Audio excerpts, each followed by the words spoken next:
¿Qué tal? Buen día. Agradezco a Caniete por la invitación a este evento de ENTICS. Y bueno, voy a hablar el día de hoy sobre ciencia de datos. Mi nombre es Fernando Arellano y si me permiten voy a compartir mi presentación, que es lo que vamos a estar viendo el día de hoy. Muy bien. Bueno, pues yo soy especialista en ciencia de datos, inteligencia artificial y laboro en IBM de México. Entonces vamos a entrar un poquito con el tema de la ciencia de datos.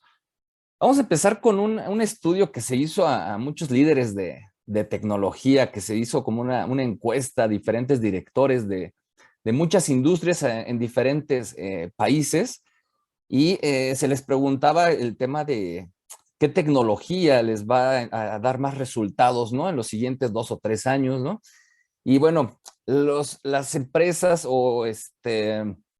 o líderes que están implementando la inteligencia artificial, pues contestaron con una puntuación mucho más alta que los que no están teniendo esta implementación. Y obviamente estas empresas pues tienen un porcentaje mucho más alto de tener este, este éxito, ¿no? Entonces por ahí hay algunos comentarios, ¿no? Sobre que nos dicen que acelera el desarrollo de la inteligencia artificial, plataformas de datos que se basan en la nube, se puede alcanzar un nivel de personalización, customización y eficiencia operacional que nos ayuda a competir. Y obviamente esto lo contestaron prácticamente todos los diferentes ejecutivos de las diferentes industrias. También otro tema es que si nos enfocamos en tecnología que puedan acelerar el desarrollo de la inteligencia artificial con plataformas basadas en la nube, interfaces de programación, las famosas APIs, el uso de microservicios, prácticas modernas de desarrollo de aplicaciones y que se alcancen de manera muy rápida y poder habilitar a las empresas a través de nuevas capacidades, ¿no? De 2 a 3 veces más rápido. Entonces, esto es bien, bien importante, ¿no? La puesta en producción o en funcionamiento de la inteligencia artificial requiere que se está haciendo un uso responsable y explicable de la inteligencia artificial. Entonces, necesitamos que cuando es conducido por datos, de repente no estamos garantizando que sea válido los datos que están utilizando. De repente los modelos que se usan no tienen un código que se puede explicar. Tiene un enfoque probabilístico, no determinístico, que es de alguna manera incierto. No se tiene un control de las diferentes versiones, ¿no? Que se están poniendo en producción. Y entonces el desarrollo de modelos debe ser parte del manejo de este ciclo de vida. Es bien, bien importante los modelos que vayamos creando en ciencia de datos. La deriva, por ejemplo, de un modelo, el sesgo que se pueda tener en los modelos, el riesgo del modelo que pueda tener, nos puede plantear varias responsabilidades y varios daños que no son muy buenos para una empresa. Esto nos lleva a que la equidad de la inteligencia artificial es una responsabilidad social corporativa, ¿no? Bueno, aquí yo estoy asumiendo que a lo mejor todos sabemos qué es ciencia de datos, pero bueno, a lo mejor algunos no. Ya me estoy metiendo aquí unos temas ya de cómo poner en producción un modelo de inteligencia artificial. Pero bueno, me voy a permitir un poquito rápido introducir el tema de la ciencia de datos para que todos estemos en el mismo canal, en caso de que por ahí no todos tengamos ya el mismo entendimiento, ¿no? Y bueno, aquí nosotros planteamos el camino de la inteligencia artificial o la escalera en la cual tenemos varios peldaños desde que recolectamos la información, es decir, que hacemos que los datos sean accesibles, simples, que podemos organizar mi información con un fundamento analítico, que tengamos confianza en los datos. Luego, ya que los tengamos por ahí, el poder analizar estos datos, ¿no? O sea, es decir, expandir mis hallazgos de la inteligencia artificial por todos lados y luego ya operacionalizar esta inteligencia artificial con confianza y transparencia. Y entonces, en la ciencia de datos, aunque abarca todos estos peldaños, porque desde la recolección, la organización hasta la implementación, pues hay varias personas involucradas, varias áreas, pero nos vamos a centrar ahorita en este peldaño del análisis, que es justo donde se puede ubicar más lo que es la ciencia de datos y es donde entramos aquí a lo que es el ciclo de vida de la analítica. Este ciclo de vida de la analítica tiene varias etapas que vemos aquí como parte, como si fueran engranes, ¿no? Desde que vamos creando nuestros planes, nuestros presupuestos y pronósticos, es decir, lo que queremos hacer para los siguientes periodos, meses, trimestres, años, etcétera, y hacemos nuestra planeación. Luego vamos a entrar a la etapa en el que ya estoy implementando. Entonces empiezo a monitorear, a reportear y analizar mis datos, ¿sale? Entonces un poquito qué fue lo que sucedió, ¿no? Aquí estamos en este término donde ya está pasando.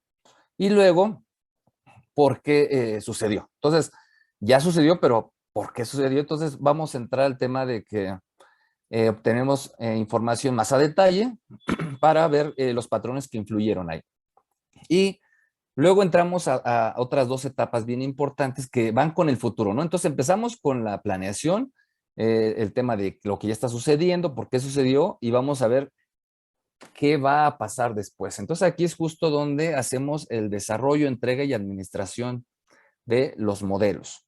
Y también tenemos la otra etapa que ya que hicimos algunas predicciones, podemos optimizar, ¿no? Podemos hacer optimizaciones de decisiones de negocio, ¿no? Entonces, y justo aquí volvemos a regresar a la planeación. Entonces, por eso le llamamos que es el ciclo de vida de la analítica, ¿sale?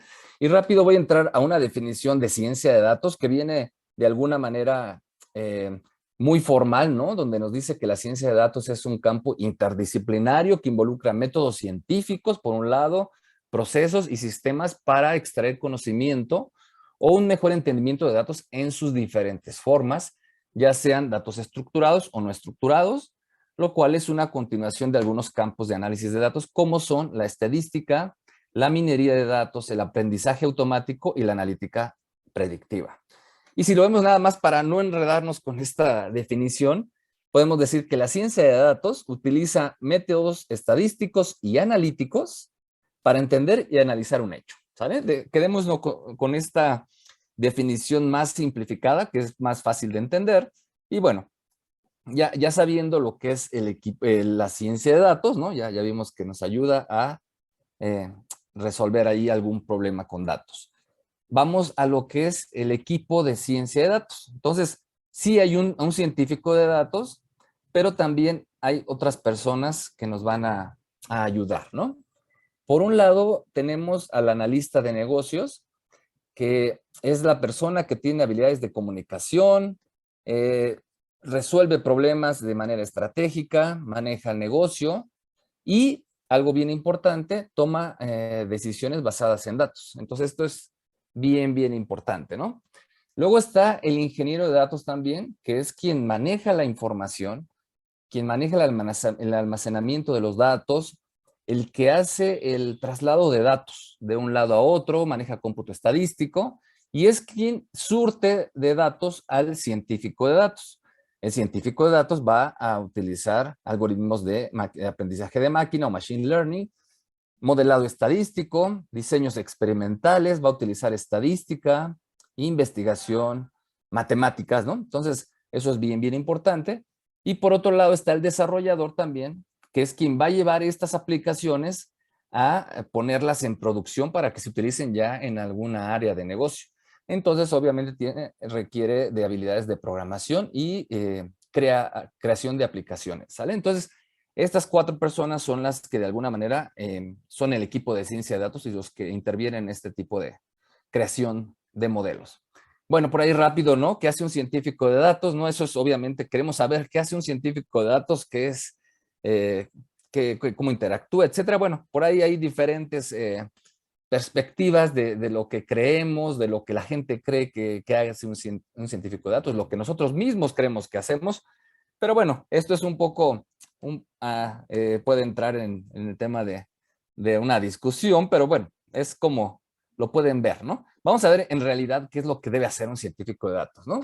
Bueno, tiene cuatro áreas en específico, cuatro áreas de conocimiento. Por ahí ya mencioné antes la parte de matemáticas y estadística, donde entra el conocimiento que debe tener este científico de datos, ¿no? Lo que decía, máquina de aprendizaje, modelado estadístico, diseños experimentales, inferencia bayesiana, aprendizaje supervisado, aprendizaje no supervisado, optimización, ¿no? Entonces vienen varias áreas que debe dominar.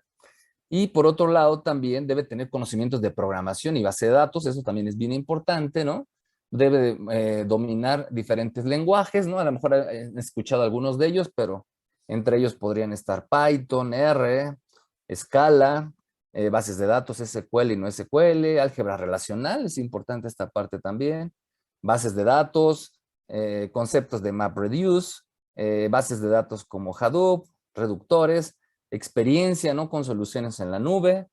Por otro lado, también debe tener conocimiento del negocio y habilidades sociales. Esto es bien importante porque de repente tenemos hallazgos y bueno, también debemos poder comunicarlos al negocio. Entonces debe ser apasionado por el negocio, debe ser curioso por los datos y tener cierta influencia, ¿no? Mucho en las decisiones que se toman en el negocio, sin tener en particular algún un puesto alto, algún puesto directivo, pero es importante tener esa influencia, debe tener esa habilidad para resolver diferentes problemas, debe ser estratégico, proactivo, creativo, innovador y colaborativo, ¿no? Es, como les digo, la ciencia de datos es un proceso colaborativo.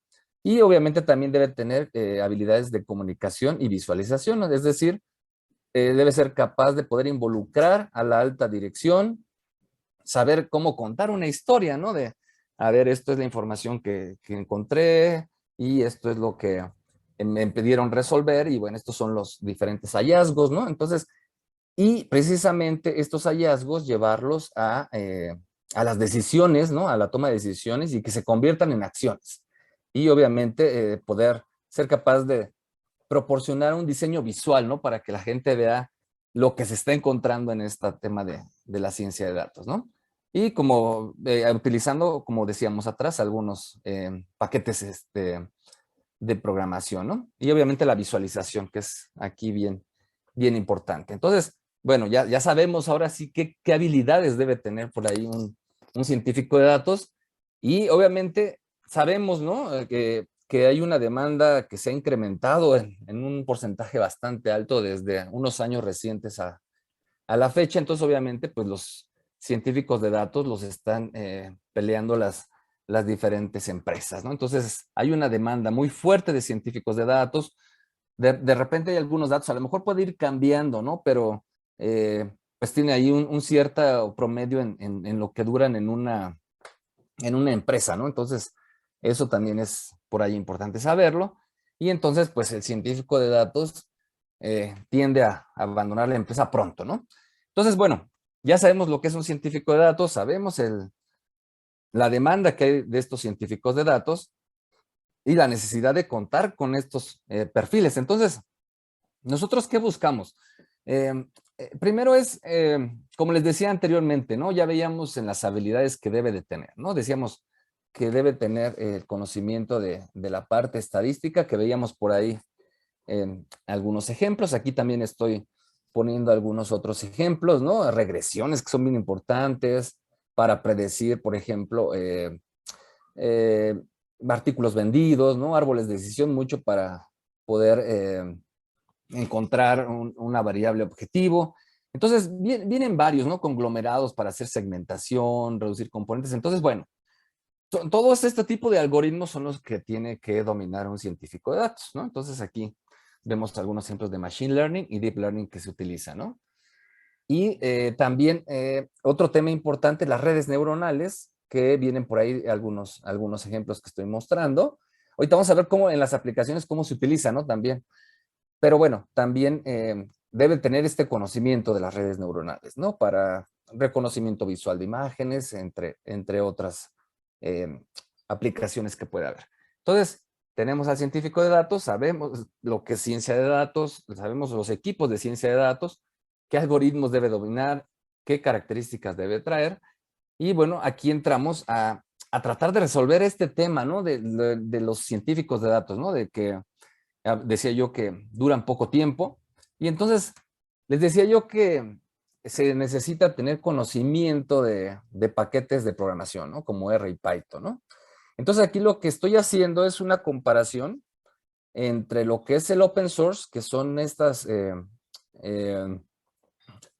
herramientas de programación, contra lo que es el AutoML o Auto Machine Learning. Este tipo de soluciones que tenemos nos ayudan a poder hacer como aplicar la inteligencia artificial a la ciencia de datos y no depender tanto de un científico de datos en toda su extensión, ¿sale? Entonces aquí voy a hacer una comparación muy rápida. Entonces, los casos de uso que puedo yo resolver con open source, pues prácticamente puedo resolver todos, ¿no?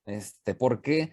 Porque en el open source ahí está lleno de muchas librerías que puedo ejecutar directamente. Entonces, todo lo que necesito lo puedo importar de algún lado, ¿no? Entonces, por eso estoy diciendo que puedo resolver el 100% de los casos. En el auto machine learning, ahí está más reducido. Puedo resolver a lo mejor un 30% de los casos de uso de ciencia de datos. En la complejidad, obviamente, en el open source, puedo ir de 1 a 10, ¿no? Cualquier tipo de complejidad. En el auto AI que conocemos, que tenemos, una complejidad de 1 a 7, no puedo ir hasta los más complejos. Obviamente, el tipo de conocimiento que debe tener un científico de datos, pues es un conocimiento avanzado. En el AutoML, ¿no? Aquí podemos empezar desde una persona que vaya empezando en el mundo de la ciencia de datos hasta un conocimiento avanzado también, ¿no? Entonces, bueno, aquí empezamos con algunas ventajas de poder aplicar el AutoAI o AutoML, ¿no? El tiempo de implementación, obviamente, cuando usamos códigos es más tardado, ¿no? Puede llevarnos algunos días, semanas, ¿no? Incluso para poder implementar.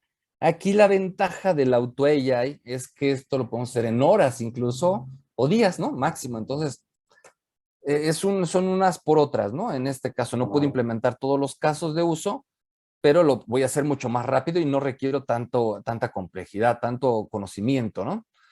Y también hay una parte intermedia, ¿no? Una parte intermedia donde utilizamos herramientas de ciencia de datos en el cual es ciencia de datos de manera visual, ¿no? Y entonces voy arrastrando nada más mis diferentes nodos, ¿no? Y voy construyendo un flujo desde que leo mi información hasta que voy a producir un modelo, ¿no? Entonces esto es bien importante porque lo hago de una manera gráfica, ¿no? Entonces sí requiero saber qué algoritmos existen, pero no los voy a programar. Y entonces aquí pasamos como a una parte intermedia entre estas dos, ¿no? Aquí lo que podemos hacer es que podemos resolver más del 70% de los casos de uso de la ciencia de datos, ¿no? Veíamos en uno es del 100%, en otro es del 30%, aquí es el 70%. La complejidad también podemos ir de la complejidad más básica hasta una muy avanzada. El conocimiento puede ser también desde una persona que tenga conocimiento de principiante hasta avanzado. Y el tiempo de implementación va a ser de días. Entonces aquí esta parte de Modeler Flows es un marco de trabajo que está como, no es ni totalmente programación ni totalmente automatizado, ¿no? Sino es como una especie de intermedio. Pero creo que podemos tener estas tres diferentes formas de solucionar modelos o problemas de ciencia de datos, dependiendo cuál se acomode más. Hay científicos de datos que se acomodan mucho con la programación, hay algunas personas que no conocen mucho, prefieren usar el Auto AI, o hay algunas personas intermedias que utilizan la parte de estos ciencia de datos de manera visual, ¿no? ¿Sale? Bueno, entonces ya que hablamos con qué se puede resolver, entramos al tema de las diferentes aplicaciones de inteligencia artificial, ¿no? Ahora sí que mucho modelo, con qué lo puedo hacer, ¿no? Muchos algoritmos. Y bueno, pues cuáles son algunas aplicaciones que podremos tener. El reconocimiento de voz, esta es una parte bien importante, ¿no? De repente cuando ya le hablamos al celular, lo traduce y entiende lo que le estamos preguntando. Bueno, creo que esta parte es bien importante para procesar el habla, ¿no? El habla que tenemos nosotros y traducirlo a un formato escrito, ¿no? Tal cual lo que dijimos, ponerlo ahí. Ya hay muchos dispositivos, como bien les comentaba, que ya están por ahí disponibles, ¿no?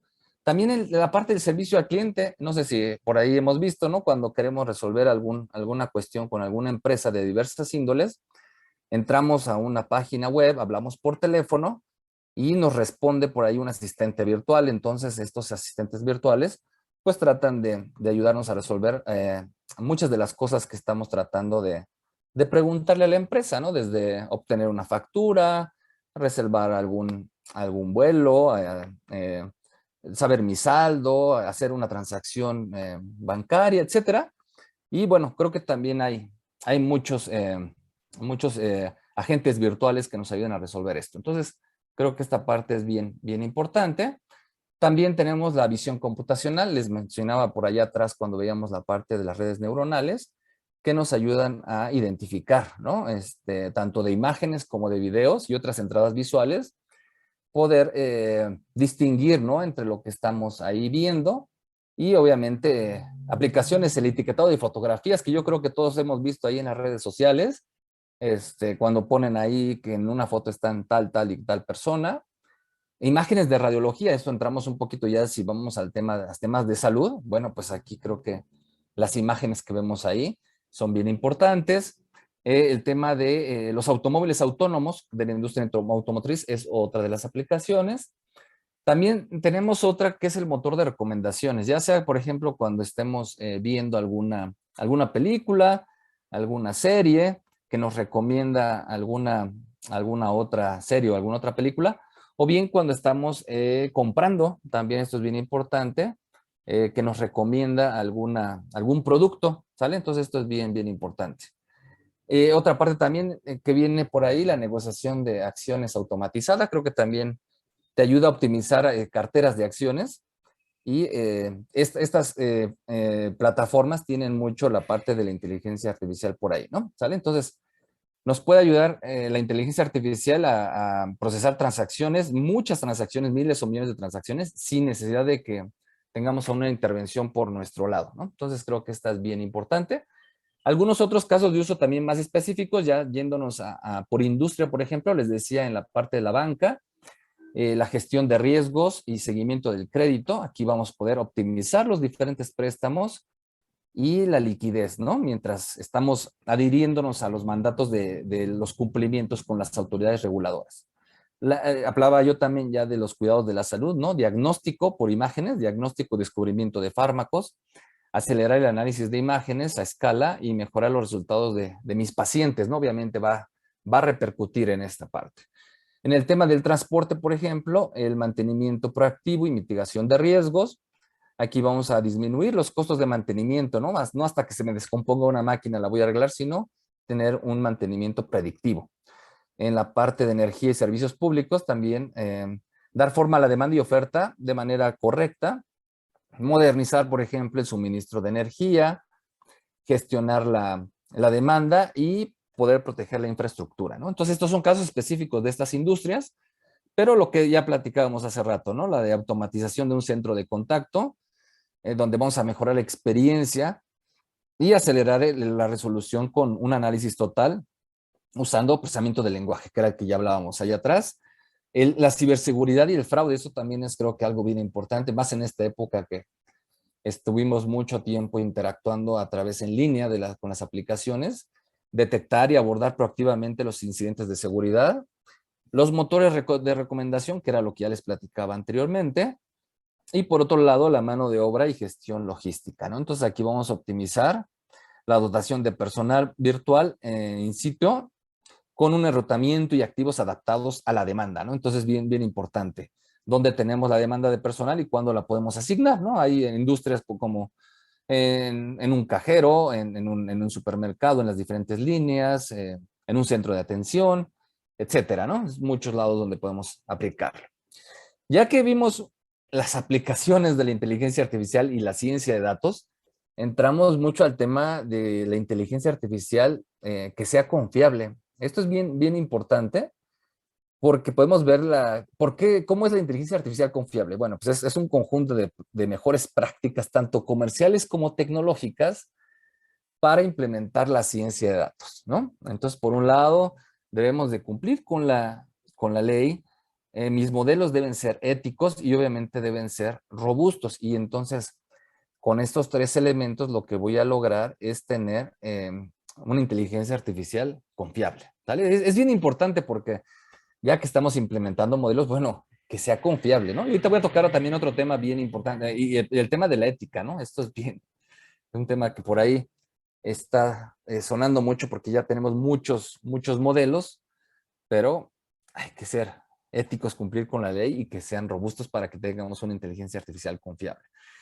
Y entonces aquí entrando un poquito más a detalle, en la parte de los datos, necesitamos tener una vista completa de los datos que tenga calidad, pero estos datos deben ser, el uso de esos datos debe ser privado, debe ser por tipo autoservicio, es decir, que las personas que van a utilizar los datos puedan utilizarlos de una manera independiente, no estar dependiendo de otras personas, y deben estar listos los datos para poder ser analizados por diferentes personas, ¿no? Entonces, esto es en cuanto a los datos.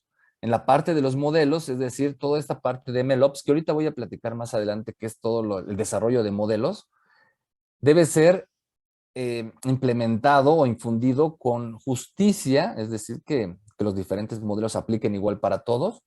Debe ser explicable, ¿no? Que yo pueda decir o describir un modelo y debe ser robusto, que yo lo pueda llevar a gran escala, ¿no?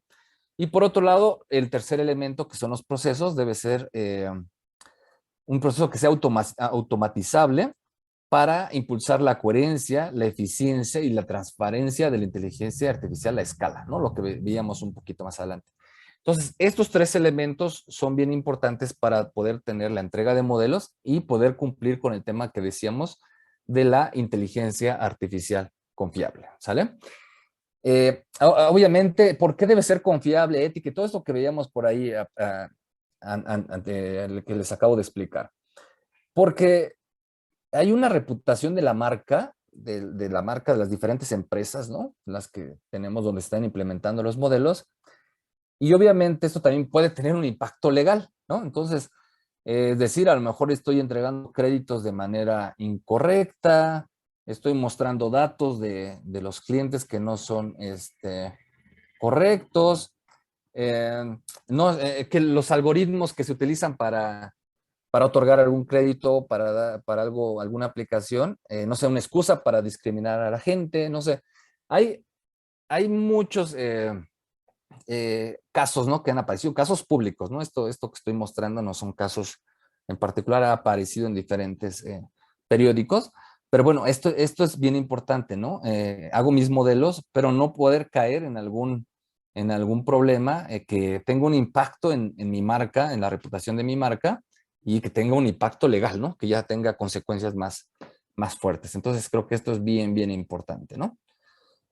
Entonces, les decían anteriormente lo de la ética, ¿no? Que es parte también de esto, ¿no? Entonces, hay algunos principios que tiene la ética en la inteligencia artificial. Es decir, ¿cuál es el propósito de la inteligencia artificial? Pues aumentar la inteligencia humana, ¿no?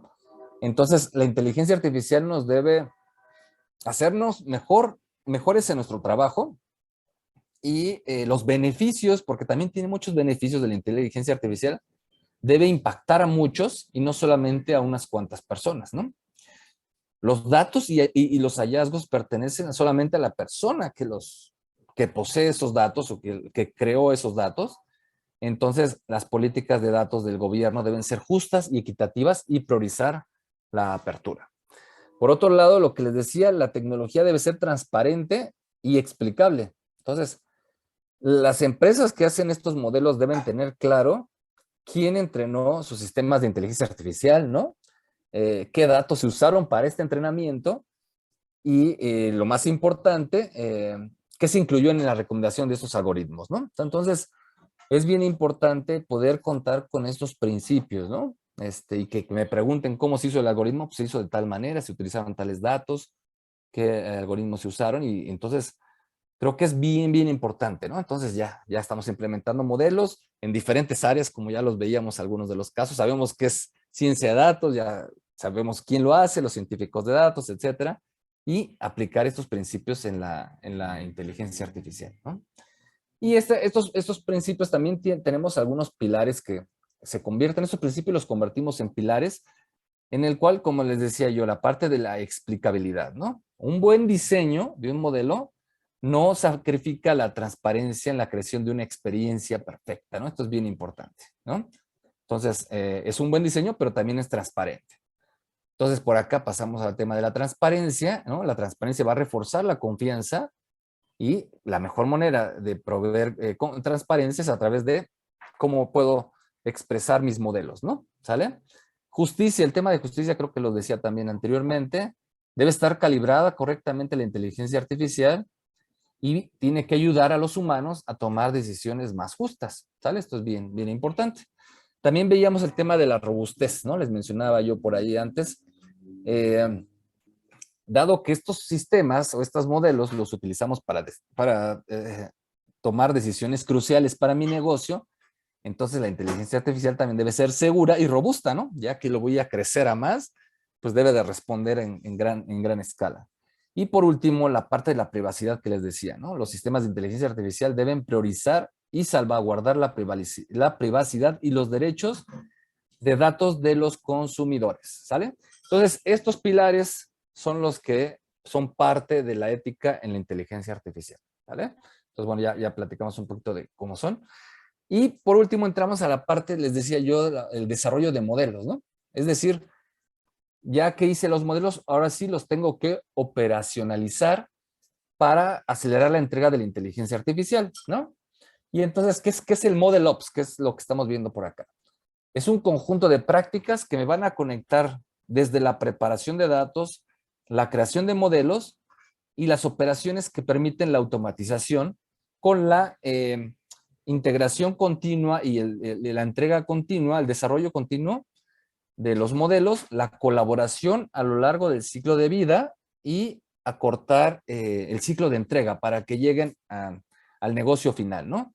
Obviamente debe ser impulsado por resultados, debe ser gestionado, debe ser medible, confiable y escalable. Y entonces, ¿qué tiene que ver? A lo mejor por ahí algunos conocen el concepto de DevOps, que es la entrega continua de desarrollo de aplicaciones. Y en este caso lo conectamos con ModelOps, que es la entrega de modelos, ¿no? Entonces, así como antes hacíamos muchas aplicaciones de software, ahora hay muchos modelos, ¿no? Que obviamente van a terminar en aplicaciones. Cuando yo voy a otorgar un crédito, cuando yo estoy analizando el riesgo y los diferentes casos de usos que ya veíamos anteriormente, ¿no? Y obviamente entonces lo que buscamos aquí es sincronizar las cadencias entre los ciclos de vida de la aplicación y el modelo, ¿sale? Es una combinación de estos dos, ¿no? Entonces, ya hice mis modelos, ahora cómo los llevo a tener en producción. Aquí pongo nada más algunos casos de ciencia de datos porque obviamente no todo lo que yo cree con ciencia de datos se va a llevar a producción, ¿no? Entonces, hacen minería de datos, creamos activos que son a corto plazo, a lo mejor no me estoy hacer un análisis, pero no necesariamente lo voy a llevar a producción. Entonces, no todos los activos requieren implementación, ¿no?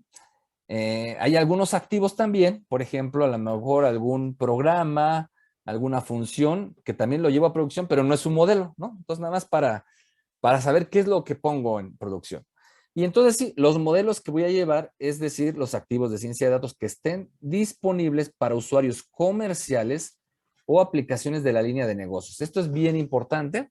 Entonces, estos activos de ciencia de datos los voy a llevar a producción a mis diferentes usuarios de negocio y usuarios comerciales, ¿no? Entonces, aquí vemos un poquito esta forma que son como ciclos, ¿no? Que les mostraba yo al principio, pero que son ciclos conectados entre ciclos, ¿no? Desde que desarrollo mi modelo, tengo datos, desarrollo modelos, voy a hacer alguna aplicación, la voy a empaquetar, voy a verificar y la voy a poner en producción, la voy a configurar y la voy a estar monitoreando, ¿no? Pero vemos que estos ciclos son 3 ciclos anidados que son continuos, ¿no? Entonces, esto es un poquito la puesta en producción de los diferentes modelos de ciencia de datos. Entonces, hay que tener esto en mente, ¿no? ¿Y cuáles son los objetivos de MLOps? Nada más para ponerlo de manera más simplificada, que la experimentación y desarrollo de modelos sean más rápidos, la implementación de modelos cuando los estamos actualizando, ¿no? Porque hacemos modelos y obviamente estos modelos no se van a quedar ahí para siempre, sino también tienen que irse actualizando. Entonces, bueno, esta actualización en producción también debe ser más rápida y obviamente debe asegurar que la calidad, ¿no? Entonces, justo esto de los modelos tiene que ver mucho con la parte del ingeniero de Machine Learning o de aprendizaje de máquina. sé cómo interactúa con el científico de datos, ¿no? Entonces es mucho esto, ¿no? ¿Sale? ¿Cómo van a estar interactuando y cómo llevo a producción estos diferentes modelos, ¿sale? Entonces un poquito los objetivos en particular de lo que es MLOps, Machine Learning, recordemos, es el término, la operacionalización de modelos de aprendizaje de máquina, entre otros que también sabemos que no son los únicos, hay muchos tipos de modelos, ¿no? Entonces, si lo vemos un poquito más a detalle, empezamos aquí en este recuadro a la derecha que tengo, estoy señalando donde dice inicio, y ahí empiezo, ¿no? Busco datos, el autoservicio que les decía hace rato, organizo los datos, construyo modelos y monitoreo, ¿no? Entonces aquí estoy en este ciclo, pero ya también, ya que los reentrené, ya que los tengo por ahí listos, entonces ya paso a la parte de desarrollo de los modelos y desarrollo de las aplicaciones. Empiezo a probar las diferentes aplicaciones, hago diferentes pruebas, despliego estas aplicaciones, ¿no? El despliegue de las aplicaciones, operacionalizo los datos y tengo diferentes requisitos y compromisos, ¿no? También este es otro ciclo, pero aquí genero datos analíticos que puedo guardar en mis diferentes lagos de datos, en mis diferentes almacenes de información y vuelvo otra vez al ciclo de recolectar datos, ¿sale? Entonces, esto es lo que veíamos anteriormente, es todo este ciclo de MLOps, ¿no? Son ciclos continuos que se interconectan entre los otros ciclos, ¿no? Esto es bien importante tenerlo en cuenta. Y ¿cómo ejecuto estos modelos de inteligencia artificial? Es para poder tener la puesta en producción de modelos de machine learning, que les decía yo, deep learning, que veíamos ya con las redes neuronales, optimizar decisiones, modelos lingüísticos, que también por ahí veíamos en una de las aplicaciones, entre otros. Entonces puede haber muchos, ¿no? Entonces, empezamos desde que descubrimos los datos, ¿no? Veíamos un poco en el tema del ciclo de vida de la analítica, desde que hacemos el descubrimiento podemos encontrar tendencias, patrones, ¿no? Que por ahí me digan algo, empezamos a encontrar correlaciones, podemos plantear hipótesis y empezamos con el tema de la predicción, ¿no? Segmento, ¿no? Segmento clientes, optimizo a lo mejor el centro de contacto, aplico mantenimiento predictivo, preventivo en la industria de la transformación y también mido el riesgo, gobierno y también me anticipo a fraudes, ¿no? Entonces, para esto me sirven mucho los modelos de predicción y los puedo conectar con modelos de optimización de decisiones, ¿no? En el cual voy a planear, voy a hacer coincidir la demanda con la oferta que también por ahí veíamos, la asignación que teníamos, la logística para hacer alguna entrega de algún producto, el poder gestionar los precios y categorías y poder planear escenarios que veíamos también ahí, ¿no? Entonces,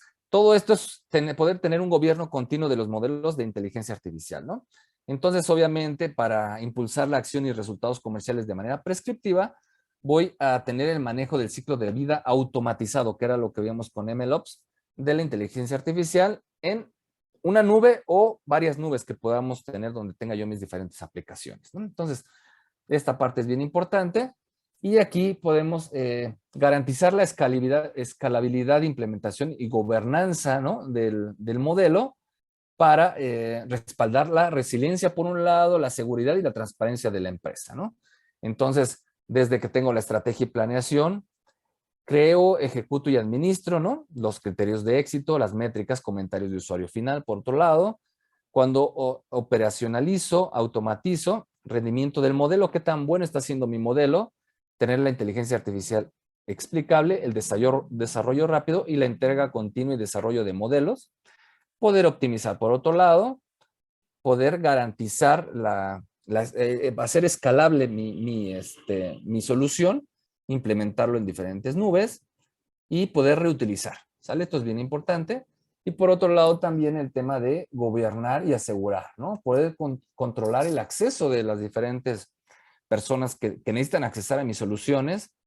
La seguridad y privacidad es bien importante. Y la parte de cumplir con temas de auditoría, ¿no? Que es lo que les platicaba hace rato de la inteligencia artificial y el gobierno, ¿no? ¿Sale? Esto es bien importante, ¿no? ¿Sale? Entonces vamos desde escalable, implementación y gobernanza de mis diferentes modelos. Es lo que estamos buscando. Y ¿cómo automatizo? Bueno, obviamente en el MLOps debemos de poder recuperar los datos de entrenamiento, que era un poquito lo que les decía, poder volver a entrenar a mi modelo, evaluar el modelo e implementarlo. Esto es bien importante. Poder utilizar datos heterogéneos de diferentes fuentes de datos, esto es bien, bien importante. Utilizar grandes volúmenes de datos con diferentes formatos, calidades y restricciones para que los datos se recopilen, limpien y se entrenen, ¿no? ¿Sale? Esto es bien importante. Entrenar, ¿no? Entrenar sin tener que mover los datos, esto es bien importante. Y obviamente poder reducir el riesgo de la privacidad de los datos y mitigar el costo y la complejidad de la migración. ¿Sale? Esto es bien importante, ¿no? No tener que estar moviendo mis datos. Ya que, como les decía, ya que tenemos los modelos implementados, necesito empezar a supervisarlos, ¿no? Poder evaluar su rendimiento, la precisión del modelo, qué tan preciso es el modelo a la hora de tomar decisiones, predecir cuando algún modelo está perdiendo eficiencia y por otro lado también supervisar la equidad, que era lo que les decía. Cuando yo a lo mejor otorgo créditos, en particular a un grupo de personas, ¿no?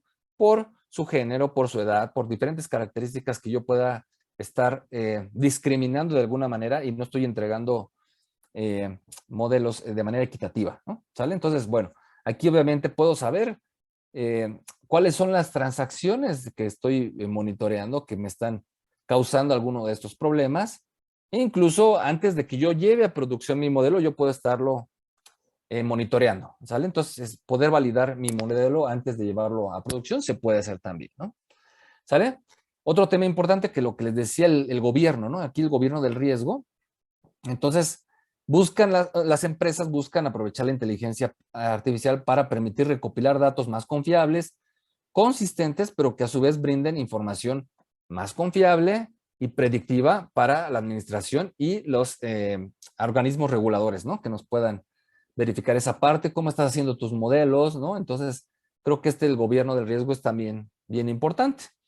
Y nada más para terminar ya con toda la plática de la ciencia de datos, vamos a ver cómo es este ciclo de vida, ¿no? ¿Sale? Entonces, este ciclo de vida empieza desde que yo empiezo a explorar y entender mis datos, ¿no? Preparo, etiqueto para generar mis datos con ciertas características. Puedo extraer ciertas características de mis datos, entrenar a mis diferentes modelos, entregar, administrar y escalar, que era lo que estábamos diciendo, ¿no? Llevarlos ya a producción, hacer predicciones para diferentes procesos y aplicaciones y optimizar mis acciones, ¿no? Y aquí regreso, comprender el uso, el caso de uso y la viabilidad de mis modelos y proporcionar y encontrar datos, ¿no? Y al final llevarlo a una aplicación, ¿sale? Y obviamente, como les decía, me regreso un poco al principio de los equipos de ciencia de datos, ¿no? Tenemos a un científico de datos, ¿no? Tenemos a una persona que es la experta en términos de negocio, qué datos pueden estar o no disponibles. Está el ingeniero de datos, que también lo mencionábamos hace rato.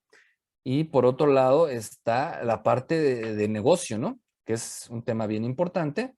Y el desarrollador de aplicaciones, ¿no? Entonces, todo esto, nosotros en IBM utilizamos soluciones completas. Tenemos una solución llamada Cloud Pak for Data que utiliza para el gobierno de datos Watson Knowledge Catalog, para la exploración y entendimiento de los datos Watson Studio, para etiquetar, generar datos con características también Watson Studio, para llevar a producción mis diferentes modelos, la parte de Machine Learning, Watson Machine Learning, para la parte de optimización, Decision Optimization, para el gobierno de los datos, Watson Trust, y lo que les decía hace rato, el poder crear mis diferentes modelos utilizando el Machine Learning automatizado, que es el Watson Studio Auto AI que tenemos por ahí, la parte de poder hacer mis modelos de manera visual para los científicos de datos, Watson Studio SPSS Modeler, y la parte de utilizar código abierto con herramientas de Python, ¿no? Con interfaces para los científicos de datos, con Watson Studio, ¿no? ¿Sale? Entonces, bueno, esto es el ciclo de vida. Con esto termino mi presentación.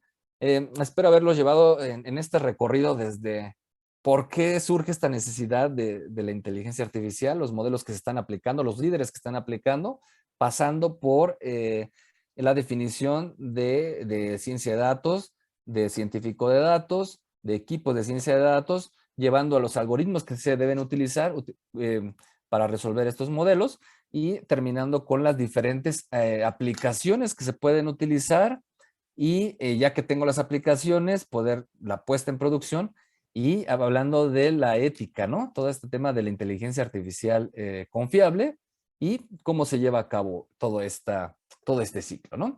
De mi parte, les agradezco mucho. Nuevamente, agradecemos a Canieti por la invitación y a este evento con Entix. Y bueno, pues estoy disponible para cualquier duda, comentario, pues creo que está abierto por ahí. Y pues no tengo más que agradecerles.